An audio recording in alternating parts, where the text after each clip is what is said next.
Hello and welcome everyone to Christian Fiction Book Fans Book Club.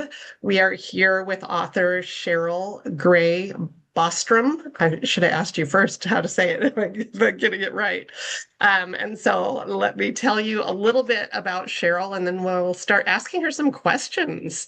Um, from her bio, it says Pacific Northwest novelist Cheryl Grey Bostrom writes lyrical, surprising fiction rooted in the natural world and the uncharted territory of the human heart. Her books have won more than 24 literary awards.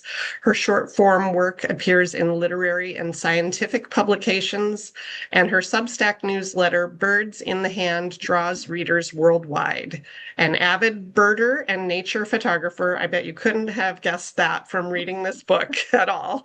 Cheryl lives in rural Washington State with her veterinarian husband, which that I feel like he's maybe a source for you, and a pack of half-trained Gordon setters. So welcome, Cheryl. It's so good to have you here. Thank you. Good to be here. Well, we love to start by just hearing your journey to becoming an author. Is this something you've dreamed of since you were a little girl? Did you fall into it accidentally? How did that happen for you? I started writing just about as soon as I knew how to shape words. And I started school early. So by 5, I was writing some poetry, and it's pretty awful, but I still have it and it's fun to look at. And, um, and then I've continued to do that throughout my life. But I wrote a lot of short form essay, a number of short form essay pieces, and had them published quite a lot. I used to write for a weekly column for Women of Faith. You remember that organization back in the day when they had the conferences around the country? And that was just great fun. But what I realized was that what I really loved was writing the anecdotes that accompanied a lot of those devotionals and a lot of those essays. But I was afraid of fiction. So I skirted the edges. I helped other people write their books. I got my advanced degree in English. I taught English. I worked with all sorts of literature, breaking it down, parsing it, studying it, read a ton. And I was in my late 50s when I finally decided, I have wanted to do this my whole life, and it's time. And so I started taking some classes. And then about the time my first granddaughter was born, I wrote a sketch for a class that I was in about a girl who lit a fire. And at that point, I hadn't had a lot of feedback on my work from people. I hadn't put it out there. I was pretty nervous about it. I didn't consider myself eligible to write fiction. Almost like, I've said this before, but almost like it had to be an eye color, or you had to have a certain muscle strength or something, not dismissing the fact, and I should have known this, but that it was craft and it could be learned. And so I got a lot of feedback from that sketch, both from the instructor and the people in the class. And they said, "We want to know what happens to this little girl." And so I thought I would write a book for my granddaughter. So I wrote Sugar Birds, and I originally wrote it YA, and it had won a few awards and received some nice comments. And so I thought, this book's ready. It's done. And and then I started trying to pitch it to agents and to editors, only to find that they didn't know what to do with it. And finally, one agent said, "Why don't you rewrite it as adult fiction and pitch it as a coming of age story?"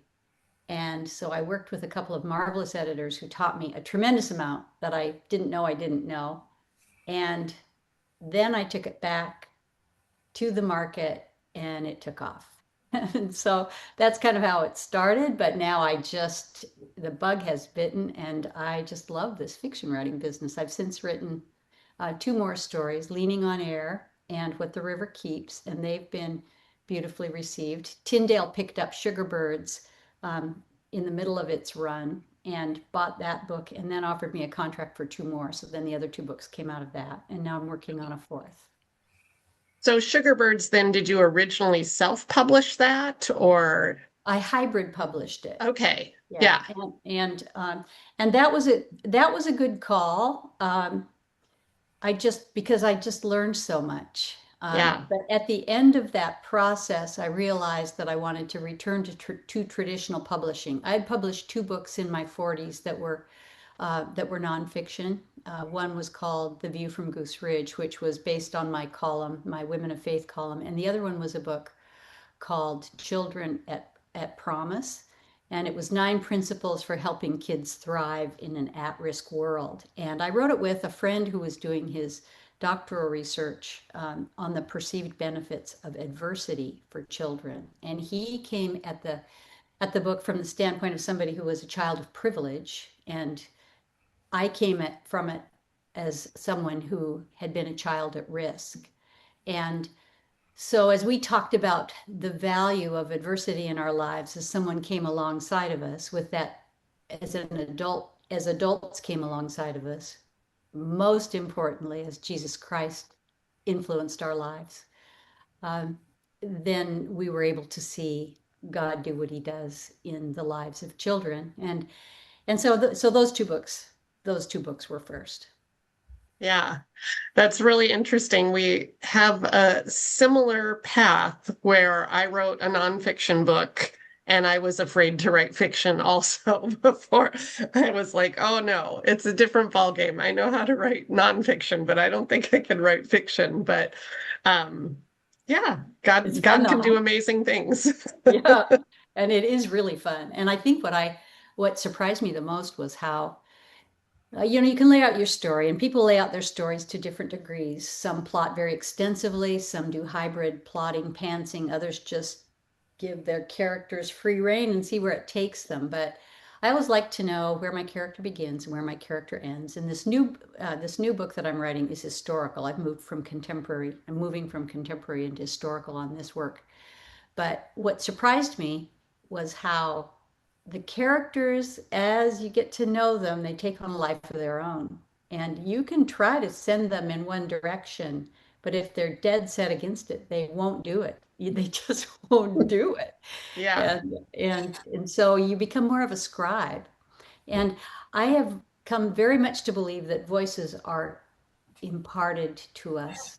But that I believe very strongly, as you will see if you read some of my other work, that the spiritual world is always engaged, whether that be the Holy Spirit's influence or dark spirits that are running counter to the living God. And so as human beings with our sin nature, we have ideas imparted to us. And I believe that in that writing process, depending on who you're listening to, those ideas find their ways into your characters.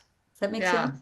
Yeah, we had a similar conversation with Susie Finkbeiner a couple of months ago, and she talked about wanting her story to end a certain way, but it wouldn't go. She'd even written it a different way, but it was like that was not what the characters wanted. And so, yeah, it's interesting how they kind of get in your head and start to Yeah, talk to you and tell you that this is what I would do in this situation. yeah. So, And it's really fun.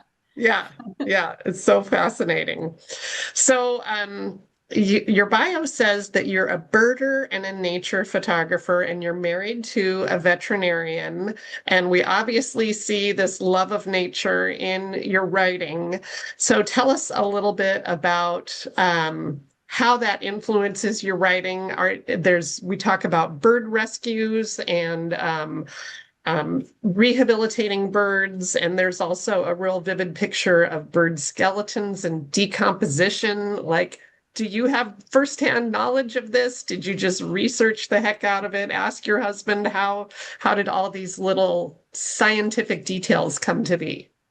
My husband is a very good resource. He's a large animal veterinarian, so I just picked his brain and just broke down the minutia of some of the stuff in the story and in future stories. But he was very helpful with that. But I do have experience with bird rehabilitation. My grandmother worked with birds that she rescued. She wasn't a trained rehabilitator, and we didn't ever do anything like what they did with the eagle Millie.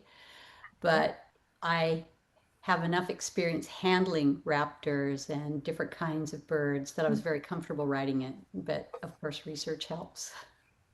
So your grandmother, is she a little bit like Mender, the character, the grandmother in this story? Very much. She was easy. Mender was easy to write. My grandmother was quieter and much meeker than Mender, but she played a pivotal role in my life as I came out of a broken home and a nomadic home until I was about 4. And my my dad was a Dust Bowl Okie, and his family, when he was a toddler, his family left uh, left Oklahoma, sold their mules, came out Route 66, and ended up in those camps.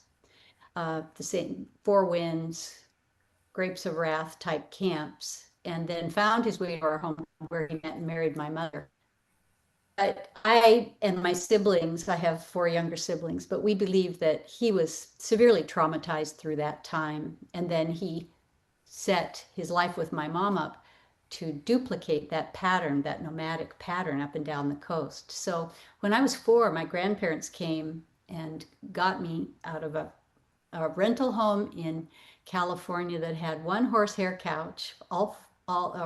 Three of us kids, one was a baby, were sleeping in one bed, and they saw the grim circumstances, and they brought me home to the Olympic Peninsula with them, where my grandmother, especially my grandmother, had this rich faith and this rich understanding of the natural world and how that intersected with creative God's design. And so it was very life-changing for me.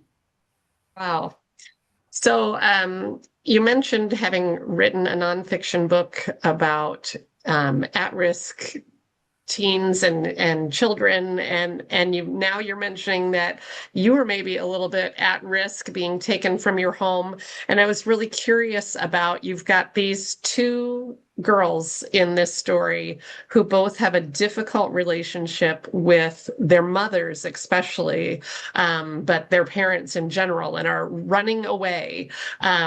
Did you ever run away from home? Is there something in your background that made you kind of feel like you could understand this perspective? Yeah, and I think, in all of my stories, there are pieces of me in all the characters. Absolutely. There are elements, I lived with elements of Celia's rebellion. I didn't run off with a guy to some cabin someplace, and I didn't run away, but I still had some of that angsty stuff. Plus, I taught high school English and had relationships with a lot of teen girls, so I have quite a backlog of story there.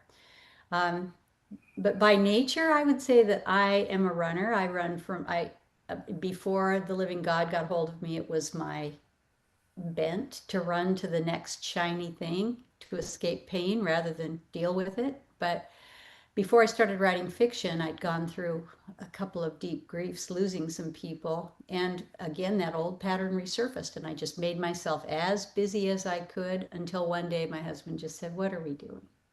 What are you doing?" And then, you have to move through your grief and you have to wrestle with it. And the writing was part of that. The writing helped. I didn't realize it at the time, but the writing was very cathartic. When it comes to Aggie, because my grandmother uh, lived as she did, because they lived as they did out in the country on this bluff overlooking the Strait of Juan de Fuca and this river valley and the mountains, and there was tons of wildlife out there. I found a lot of solace in the natural world. And you have, you ask if I'm like them. I climbed trees like Aggie did. My sister and I did, very recklessly, but we still found a lot of comfort in doing that. Very fun. Yeah, I was wondering if you were a bit of a tomboy like Aggie, and it sounds like there is a bit of her in you or you in her. And I love that term tomboy. Yes, yes, and yes. My sister too. And we were outdoors at every opportunity and still are. Yeah, I love that. So let's talk a little bit about the setting of this story. You even have a map in the front, and the map is clearly Pacific Northwest. Is this a specific town, or is it just modeled after the area where you live? It's I drew a lot of inspiration just looking out our windows toward the mountains, and we have a little Yeah. creek right at the foot of our hill. But I moved the Nooksack River, which is the major river in our county, and I had it flow right by our right by the hill country where I put Mender's house and where I put the dairy. It's interesting because the girl that drew the maps for me, she's drawn them for all three books so far. She's a local as well. And I was always calculating the flow of the river and the velocity of the water and all of that as I figured as I figured the shape of it and as we worked together on that because Aggie had to float from the fire to Mender's in a set amount of time. So we must have done about 3 or 4 renditions of that map trying to get that river right. And yeah, that was fun. So it is set right here. I live in hilly country overlooking a very large agricultural plain with the Cascade Mountains on the far edge of it. And so really I had very vivid visualization. But sense of place is extremely important to me. I am, as a photographer too, I'm really visual. And so I choose the settings for my stories before I even decide who the characters will be, because I'm going to be spending time there for the next year more, and so I choose areas where I've spent time, at least to date I have, where I've spent time, where I have felt and experienced and smelled the landscape. And that'll be the same, that is the same for this new story. Yeah, that sounds a lot like Karen Barnett, who's also a Pacific Northwest author. Mhm. And she said that she chooses her setting first, which is all in national parks. And so that's really fun and a little unusual. Most authors come up with either the characters or the story first and then put it together and think, okay, where can I put these people? But for you, it's really about where is this happening? And then what comes next for you? Is it this little idea of a story, or do you have this character that's talking to you? What comes next? Well, for instance, with Sugarbirds, I have this girl and she's accidentally lit a fire. But when I first started writing that, I have no idea why she's done it. What Hmm. is her need? What has driven her to do this? And so at that point, I identify a character, and that character will really change as her needs are identified. At first, it's just kind of like meeting her in a grocery store. Well, here's this cute little girl, and she's kind of skinny, and she's got dirt on her. It looks like she's been climbing trees, and you know. But as I spend time with her and as I spent time with Celia, you really come to understand their hearts. And that brings itself to a lot of revision and a lot of layering as you get to know the characters. My books are what you would call character driven. They're upmarket works, which means you've got a compelling plot that moves forward. You're not just sitting there with these characters spinning in their heads. Sure. But the development of the characters and allowing the readers to experience their inner lives is extremely important and hopefully cathartic for readers in the same way that it's been for me writing it.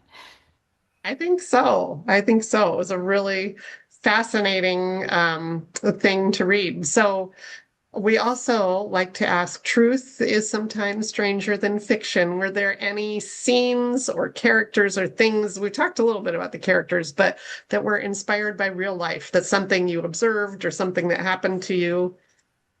Well, this was a surprise to me and perfectly timed because I needed to know where she was going to go because I had been writing Aggie hiding in these trees. And a friend from Bible Study Fellowship I was talking to her about the story, and she told me about how her daughter, when she was about 9, had found a coyote den, and she had gone out to it with her German Shepherd, and the German Shepherd had kept the mother coyote at bay while Kim crawled into this den and brought out all the coyote kits, put them in a laundry basket, and brought them in her house.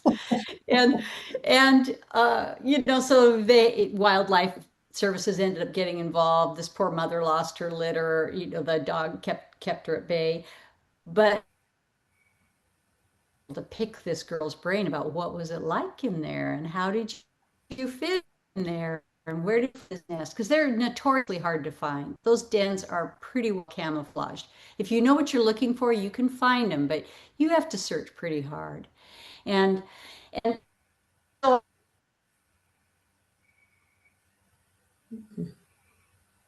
I was able to tying herself to a tree later, she did have a place to start. And then having her gather that cottonwood down. I mean, a lot of people are allergic to that stuff, but it does Yeah. land in such mighty mounds around here when you're along the rivers that you can just scoop it up. And it was feasible that she could have padded one of those dens with that. So Interesting.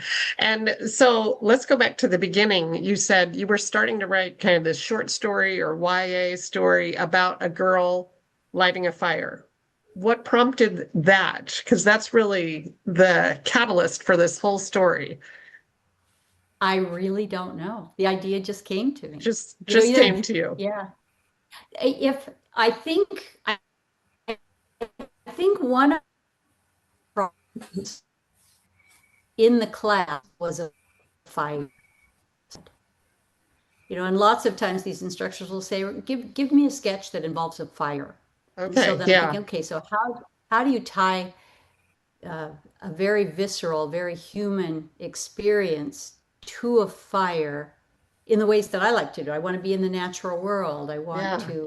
I want to talk about how do people deal with heartbreak and loss and emerge into a redemptive state. How does God through the natural world interact with these characters? And so it emerged from that. That's what I think it was. Nobody's asked me that before, believe it or not, but I believe it was a prompt. The prompt was a fire. Interesting. Yeah. So that one little prompt from a class Mhm. became a beautiful novel. That's amazing. Um, so also in the process of writing a book, authors often have to cut things out and take things away. Is there anything that was originally in the book that you had to cut out just to make the story flow better? Did you have any favorite things? Did you kill any darlings, as they say? I had to have Aggie's or Celia's grandfather die because it would have been too just would have been too sappy. I think it was better for her to remember him and then to look at the things that she had done with him. Yeah. Um, and he had to be gone. And I didn't know him well enough, so I didn't really miss him.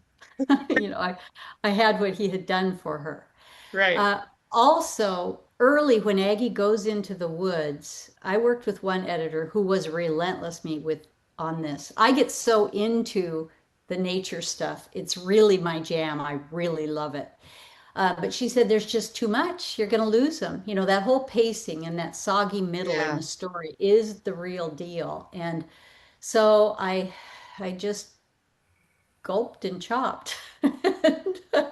And it was good that I did because in reading it, I know I can tend to go, to have my writing be a little bit dense, you know, Hmm. packed, and I don't want these stories to be something that people go, oh, here she goes again, and then skip through Right. 3 or 4 pages and then pick up the story where it gets active Yeah. again. So I was Yeah. glad she did that. It's hard in the moment though to cut all Yeah. those words, the beautiful words that you wrote. Well, they're Um, hard won. Some people are some yeah. people are so prolific, but I'm a poet at heart, and I don't write so quickly. Words Yeah. I pick in those words, and so just to check them is challenging. But I do it all the time. I say Yeah. sorry, sorry, sorry. So speaking of not writing quickly, how long did it take you to write Sugar Birds, being that it was your first novel? That usually takes longer. Yeah. I took the class, I think in 2017, I Okay. think. And then it's fits and starts. There are months go by where you don't even work on it, or where you're getting to know the character, or where I was learning, or where I was, and I was reading at this time, I'm reading everything I can about craft. I all of my training in English had been, in other forms. And so fiction was a new animal to me. And in all the writing, as much as I wanted to write fiction, I had only written one short story in college. And I remember liking it, but I was just afraid of it. And so I'd say it took 2017, 18, 19, 20, 3.5 years, I think, to write Okay. Sugar Birds. And was first and re-released by Tyndale in 23 Okay. after they When was it first published, you said? 2021 2021. Okay. through the hybrid publisher. Yeah. Yeah. And And for and those of you who aren't familiar with what hybrid publishing is, it's where you basically pay a publishing company to do the editing and the formatting and the cover work and all that for you and create the finished product. Where you can, a traditional publisher, you get a contract and they will pay for that upfront, possibly give you the signing bonus or advance, and then you earn that out. And then an indie publisher on the other side takes it all on themselves to pay for their own editors, their own book designers, and figure out all those steps themselves. So hybrid's kind of in between where you pay somebody who knows what they're doing to figure all those details out. So yeah, and there were a lot of details. But as an author, I was coming out of the nonfiction world, and the books had been a long time ago, and um, really didn't know what I was doing. And so you put some skin in the game, when you do yeah, that first when you do that first publication. So yeah, for so sure. I was delighted at the response it got. I was just delighted because it was running and it was winning some awards, Hmm. and then an agent who had turned me down 3 years prior at a writing conference, at a Christian writing conference, then circled back and just said, "Hey, let's talk." and so and so it turned out well. Yeah. Yeah. Yeah, definitely for sure. So you mentioned awards and your bio says you've won more than 2 dozen awards. That is fantastic. Congratulations. Maybe tell us about 1 or 2 awards that Sugarbirds won, maybe something that was most meaningful for you or something like that. Well, I think what was meaningful to me was that it got recognition in different competitions cross market, both in the general Mm, market where it launched, and then in the Christian market when it moved there. But I'm uncomfortable. I'm always Authors have to hawk their own books too. Whether yeah. you're traditionally published, hybrid published, or self-published, you need to you need to be online. You need to be developing a platform, and that's the way I've done that has been with my photography and pointing people to beauty, hopefully giving them gifts rather than aiming it at me. And I take Proverbs 27:2 pretty seriously, where it says, let someone else praise you, not your own lips. And so these awards were meaningful for that because it was somebody else identifying the book. But I think when the book finaled for a Christie and it won a Carroll Award, and then it was a Christianity Today Fiction Award of Merit, those said to me that the book was being taken seriously and that perhaps I could keep doing this, Yeah. and and that it was able to reach hearts of both Christ followers and those who maybe even didn't know what the yearning in their hearts was, but had a tenderness toward the natural world. And my prayer would be that they would wonder about the God that made that. Yeah. Yeah, and I do feel like it was very light Christian themes. It didn't It never came across as preachy. And really, most of the book is just about nature. But then there's those few subtle things that you slipped in there. Tell us a little bit maybe about how your faith influences your writing, and how do you see faith playing a part in this story in particular? That's an important question. I, because I first met our creator through nature. It's been, the natural world has been very healing and very edifying for me. I didn't meet Christ as my savior and friend until I was late in my freshman year of college. Uh, and, and I believe, in the beginning was the Word, and the Word was with God, and there's nothing exists that He didn't make, and so I believe from what He says in His Word, and from what I see, that the creation is His first book, and all of us worship and learn in a variety of ways, and for some, the natural world is the gateway to our hearts that God reaches through to call us to Himself.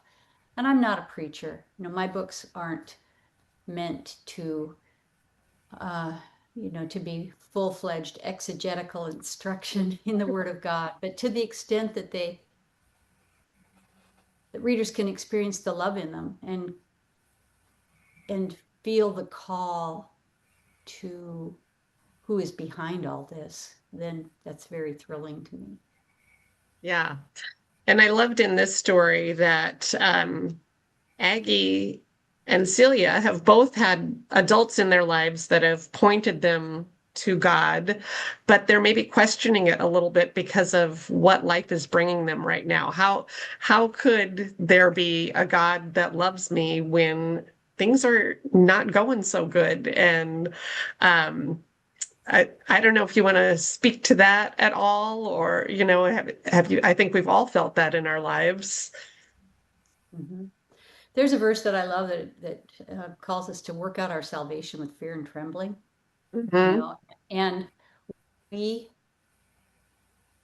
we all have to do that in one way or another. Otherwise, the faith remains the faith of our parents or the faith of logic and works or whatever. But at some point, our faith or our leaning toward faith will be tested and grown by whatever suffering we endure. And I long ago released the need to convince anybody of that. I think we can set truth in front of them and experiences in front of them, and God does the rest of it. If He's calling Yeah, someone, if He's pursuing somebody, if somebody is looking for what's true, then that beautiful meeting, that beautiful intersection will happen. And if my books can play a role in that in any small way, or even if they can in any small way comfort somebody whose heart's broken, mm, um, then I believe I've fulfilled my calling. God's going to work with whatever I do. There's nothing that these books can do without His supernatural hand involved. yeah, yeah. He can do a lot with imperfect people and imperfect work that we put forth, whether you're a writer or an artist or you're just doing your 9 to 5 job. He can do amazing things with our imperfectness if we're willing to just lay it on the altar and say, use me. I'll, I'll Yeah. do my best. Mm-hmm. Yeah, Mm-hmm. I love that. Well, why don't you tell us a little bit about your writing process? You talked about when you were writing the first book, it was kind of fits and starts, and so you might write for a while and then not be writing on it for a while. What does it look like now as an author? Well, like I said, I start by choosing the setting. And so I know where the story is going to take place. And for instance, the story I'm working on now, I've got a picture here. You see it there over my desk. It's a picture I found among my grandmother's things of Wrangell, Alaska, and it's a picture taken in 1923. And and the story opens on a fox farm outside. of Wrangell, Alaska in 1919. And so I had a lot of research to do about that. I've been up that Inside Passage on my grandfather's boat a couple of times. I've spent time up there. I have the feel of the landscape in me. And then my granddad talked a lot about what it was like during those years when he was growing up there. But but the research takes a while, and so I gather it until I have an experiential sense of what I'm going to be writing about inside of me. But then once I start writing, I set a very stringent schedule, and I'll write between, depending on when I want to finish it, but 750 words a day, 4 to 5 days a week is good. I'm up very early. I start writing about 5:30 or 6 in the morning. Then about 7 o'clock I go walk and work out and take care of myself a little bit. Otherwise, and I learned that the hard way with a really bad bout of sciatica, from just sitting, because I just get into it and I just start writing and I start working Sure. on this. And it's so exhilarating, but I don't move my body. So I have to move my body. And then I come back and just keep writing until I reach my word count. One thing that I do in those hours, and for me, because I don't write quickly, it's 6 hours at least a day. But I also do rolling edits as I go. I can't. It's just about an impossibility for me to shut my computer off, straight on that page, and set it in my mouth and read it out loud, and at least make it so that it's got clothes on. It just otherwise it's yeah. So that takes longer too.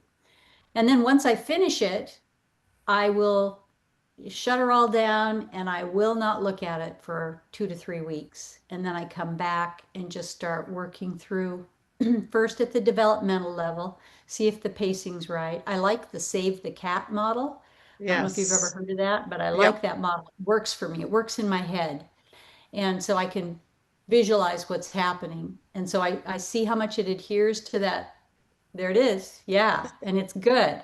Yeah, And it and, is. and so I see how much it that adheres to my how much my story hits those percentages and those Mhm. timelines. Like at 75%, you have this all is lost moment. And it's pretty important that it happened, within a few percentages, because Yeah. that's how it feels right to readers. And there are people who do differently than that. There's a lot of experimental fiction. And I don't write genre fiction. Mine's, it's upmarket literary. It's not formulaic fiction, but Mhm. there's still a pattern to it, just Yeah. like there are patterns in nature, a pattern that works. So I check it against that. I check it developmentally.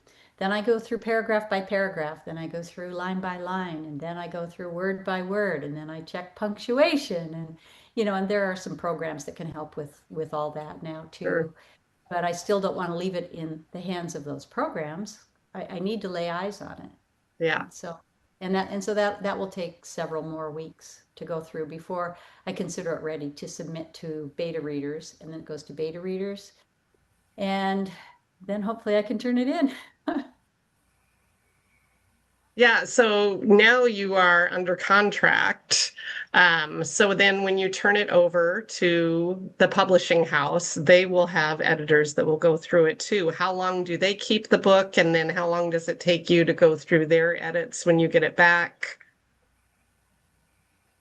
I haven't pitched this news story yet. For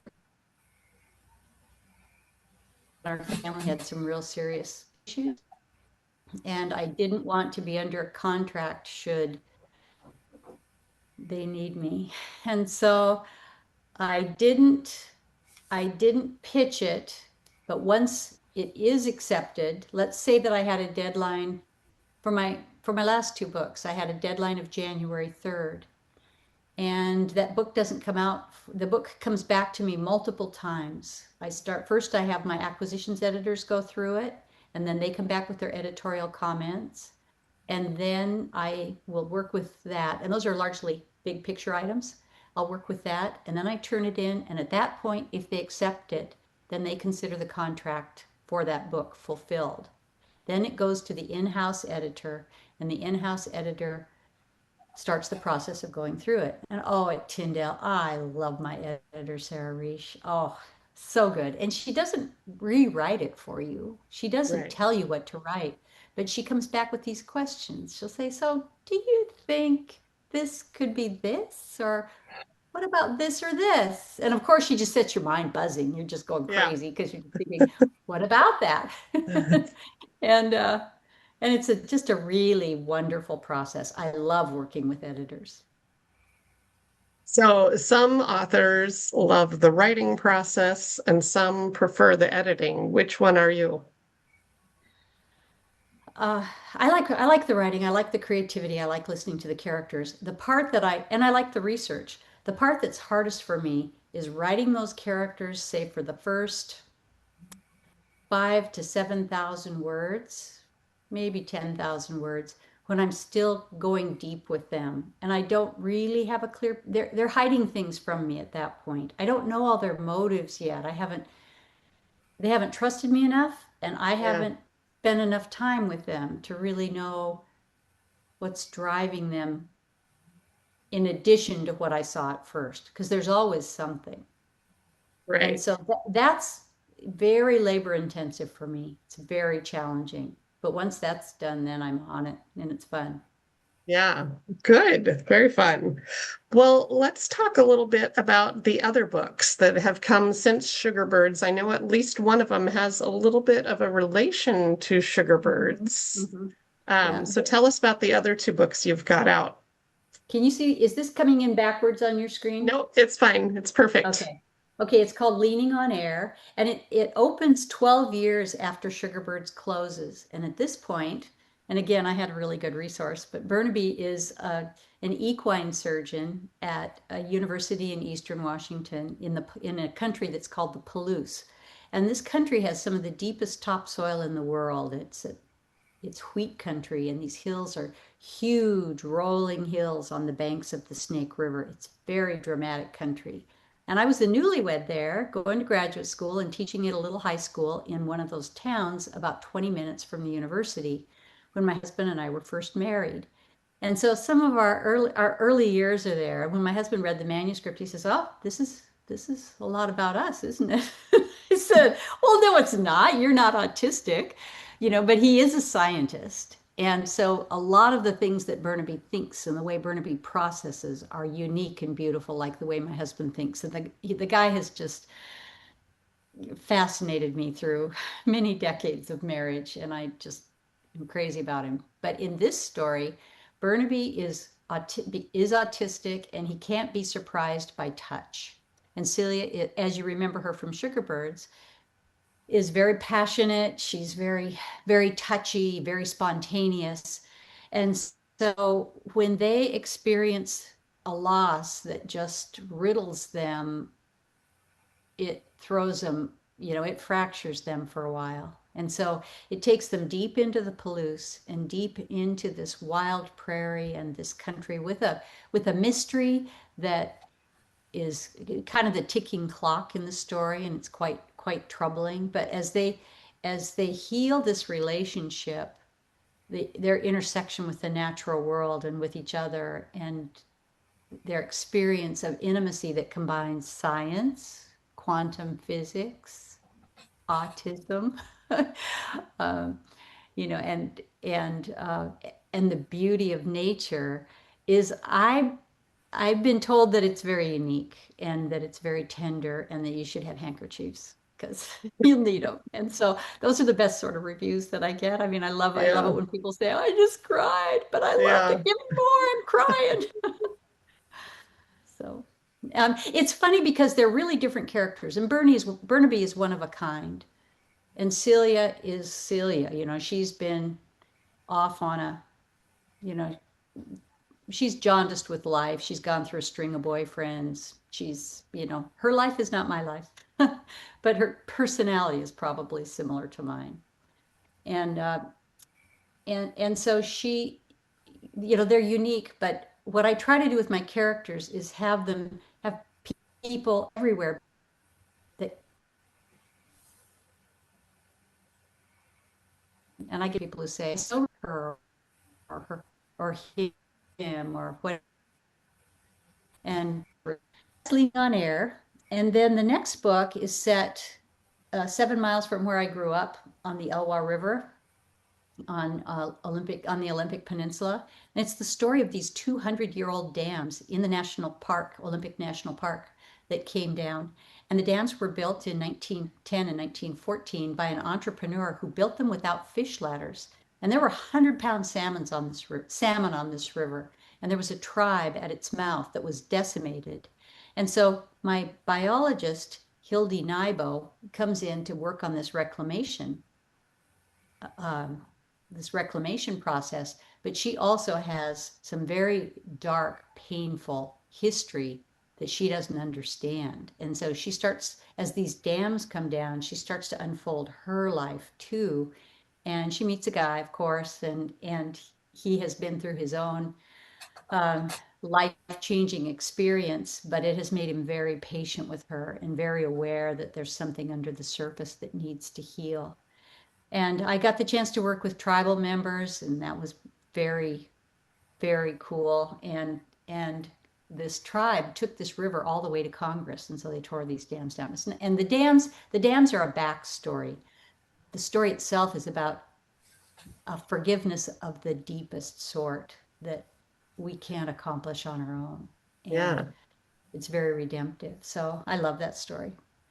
And then this new one is about a girl, an 18-year-old who's working on a fox farm in 1919 Alaska. And I don't know if you realize it, but fox farming was the third biggest industry in Alaska in the 1920s. Really? Yeah, and the government leased all these little islands for $25 a year to these fox farmers, and they would turn red foxes, sometimes Arctic, blue foxes, which Arctic foxes, blue foxes, depending on the latitude. They would turn these foxes loose on these islands and raise the pelts. But once the foxes had decimated the native bird populations, they had to feed these foxes. And there was a lot of poaching. There was a lot of stuff going on. And this is right at the cusp of right at the end of the Spanish flu. There's the dregs of World War One. Sure.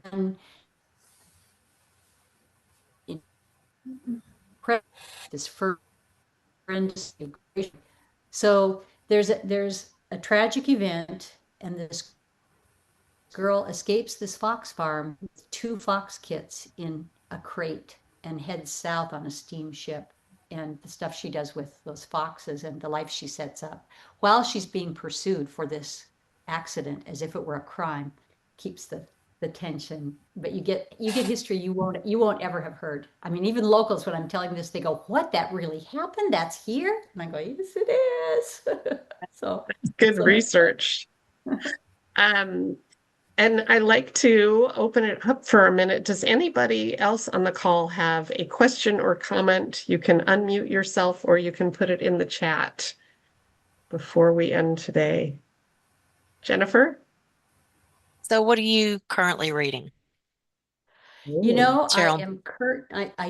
I've been reading some work of Ann Patchett just came to our town, Oh, and so in preparation for that, I got some tickets.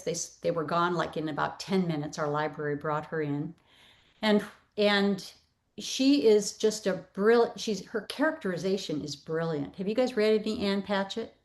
I Like did, Whistler. Bell Whistler, yeah. Yeah, yeah, And Bell, that's the book that she was hawking, and yep. then Bel Canto and State of Wonder. She's so imaginative. And so I am just in the middle of Whistler. wonderful. Thank you. But I love have you read any Wallace Stegner No, I've not. back in the day? I Mhm. try to read I try to read Pulitzer stories just for their crafting because I learn so much.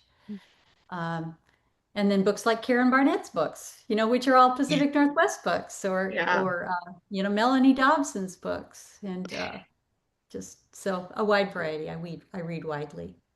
yeah. See, Ann Patchett, Parnassus is here in Nashville, not Oh far. So yeah. it's dangerous for me to go in that store. So, yeah. Yeah. Anyways, Yes. No, I do absolutely get that. Absolutely. Anyone else have a question or a comment for Cheryl? Just that I loved it. It was great. Oh, thank you, Great. Kirsten. I listened to it, and so the audio version was, you never know. So it was fantastic. It just made Oh, me smile a lot, and it did remind me of some other contemporary nature books that I've really enjoyed, and I love the outdoors and the scenes, and it was just fantastic. I was excited to meet you tonight, so thank you for coming. oh, thank you. What other books did you Well, think of? I like that. I like you guys were just you were just mentioned Karen Barnett. I love her books in the national parks. I've been reading some of those, but I've gotten into so many dual timelines. I was glad yours wasn't. So I was like, I got too many dual timelines going. Oh, finally, a book that's not a dual timeline. So I like those. But it was nice that yours wasn't. So I like Okay. that. And then I just finished a T.I. Lowe's um, the Magnolia book, and that had a lot of special needs and the nature and outdoors and just different type of lifestyles, which you had a lot of like different socioeconomic lifestyles play into part there. So that I always enjoy reading too. So Oh, fun to hear. Thank you. yes. Thanks to all of you for reading. It means a lot to me. Mhm. Anyone else? Final questions or comments? I have a comment about all the way through the book. I'm more wondering if it was really Aggie that set the fire, and even in the end, I wondered. Oh, Mm, oh, I'm going, interesting. was it still really her, or wasn't it? Yeah, because it escaped her. She was able to track it on that soot line, to where it trailed across those grasses. She hadn't been careful enough with her fire circle, and then it caught that lumber on the side of the house on fire. But that would have been a good twist to not have Yeah, to have her not do it. I was waiting for the end. Have you done any yeah, writing? You sound like a plot, like you could be a good plotter, Linda. Yeah, I was actually thinking the same thing, and I just read it. This was my second time reading it because I always read before I ever ask the author to come on. And so I was rereading it to refresh my memory this past week, and still rereading it. I was like, did Cabot do it? I feel like he was trying to set up yeah, Burnaby. Like it was somebody else. It wasn't really her fire because she did try to put that out. So yeah, Yeah, it yeah. Huh. strung me along. All right. Any other questions or comments? Wonderful. Well, and I feel like we missed a whole opportunity to talk about Burnaby, but we're kind of running out of time. Maybe you could tell us real quickly, do you have some experience, someone you love that is autistic that inspired that character? Because I felt like you really portrayed him well and realistically. Thank you. I wanted a character uh, that was beloved because of his neurodivergence, not in spite of it. Hmm. And we have a lot of scientists in our family, and I'm 90% sure some of them are undiagnosed. Sure. But I've had a number of students on the spectrum as well, and have really delighted in their way of. I haven't worked with nonverbal autistic kids, but kids who can function in the classroom, and um, just delighted in their alternative way of thinking and viewing the world. And I think there's an awful lot to gain. In this story, Celia at first thinks that Burnaby's the one that's all wet, and she really starts to realize that she has a lot to learn from him. And so that was important to me. Yeah. Yeah, I love that at the beginning too, how Celia comes in and is just judging him and thinks he's a jerk, and it really made me reflect, like, how often do we do that with people that we don't know anything about, and we come across them and we think one thing, but if we take the time to get to know someone and see them as God sees them, they have a lot of value that we might have just brushed aside if we just stick with that surface initial um, impression that we have. So I loved having that character in there too. Thank you. One more thought, and that is the role that Minder plays, as a grandmother now, and as, and having a lot of readers who are grandmothers as well. I think I also want to have the multi-generational characters in there. And Minder intervened with Celia, but by and large, her support of Celia was through prayer. And I think of how many children don't have anybody praying for them ever. Not one person has ever prayed for them. Yeah. And I like to think that our prayers don't expire. So if that plants anything in you, there's tremendous power in prayer. And even when we think our voices are not heard, or that we can no longer impact these young lives as we once could, maybe this is our greatest work. I loved that too. I agree. Like, I really loved that too, because she wasn't, I like seeing too the multi-generational, the connecting when she didn't think she was gonna, this was boring and didn't want to be here. And then the way that just gently, it was just so gentle and beautiful, and good way to like teach us how to sip it, and just be an example. So hard. I It's know. so hard. It's so hard. Oh, yeah, absolutely. All right. Well, we are coming up at the top of the hour, so we just want to thank you, Cheryl, for spending your time with us this evening and for the beautiful books that you have written and continue to write. And thank you for just being a light in the world and sharing more goodness. We appreciate you for being here. Thanks so much. And if you come on over to my Substack, it's got my full name, or my website. Drop me a note now and then, and I've got a lot of other stuff on there too, but I do a lot of book giveaways, and I would just love to have you join. And so, yeah, come on over. Excellent. And I will put those links into our notes as well, and it will go out in our email so everybody will know how to stay in touch with you. Okay, thank you. All right.